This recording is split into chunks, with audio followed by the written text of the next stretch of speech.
Hello, my name is Mike. In this tutorial, I'll show you how to create contacts and then designate them as dependents and beneficiaries with the correct dates to your benefits coverage.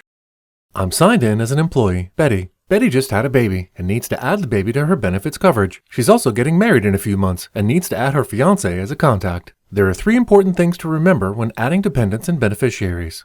First, before you can designate anyone as a dependent or beneficiary, you must create their contact record in your benefits work area.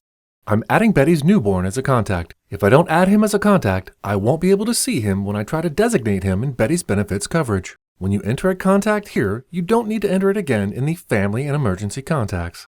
Second, remember to set an appropriate relationship start date when entering benefits contacts. The relationship start date should be the date the contacts become eligible for coverage. In this case, I need to enter the baby's date of birth. I want him to be covered from his birth on. The Social Security isn't required to add the baby as a contact, but I want to add it as soon as possible to avoid potential coverage suspension. Now I'll add Betty's fiancé as a contact.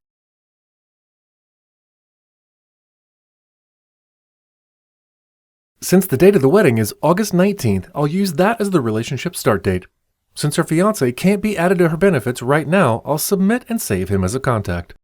The banner indicates that her fiancé might not be eligible for benefits because the relationship start date is in the future. On their wedding day, when the relationship start date arrives, she'll get a notification, and then if he's eligible, she can enroll her husband in her benefits.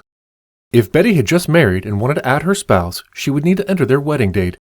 If her spouse lost coverage and she was adding him, she would need to enter the date she wanted her benefits to start covering him. If Betty was new to the company or just became qualified for benefits, the relationship start date for all of her contacts should be the day she started or the date she became eligible for benefits. For example, if she started out part-time and then became full-time on August 1st, she would enter all of her contacts to be effective as of August 1st, regardless of when they came into her life. If someone already existed as a contact and the relationship changed, she would need to enter a new relationship start date for that relationship. For example, if she had a friend as an emergency contact and she married that friend, she would need to change the relationship start date to the wedding date and change the relationship to spouse. After making this change, she could then change her benefit elections and add coverage for her new spouse. We should always remember that the relationship start date is the date people become eligible for coverage. Now I'll add Betty's new baby to her medical plans and as a beneficiary. First, I'll add him to Betty's medical plan. The most important step to remember is that we must select the checkbox for the new baby for each benefit election we want to cover him. Next, I'll add him to Betty's dental and vision plans.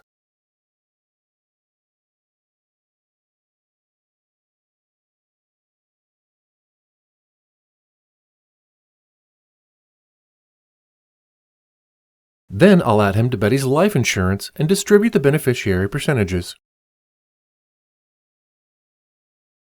Since Betty has waived supplemental and disability coverage, that's the only beneficiary change she needs to make. Once I've entered coverage for the new baby, I can submit. All of Betty's benefit plans now include her new baby, and he's also a beneficiary of Betty's life insurance plan. I can also print my benefits report and temporary ID cards if needed. If I have any questions about my coverage, I can review my benefits at any time.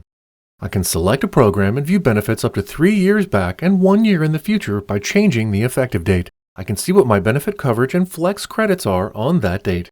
This concludes the Adding Contacts and Updating Dependent Coverage and Beneficiaries tutorial. Thanks for watching.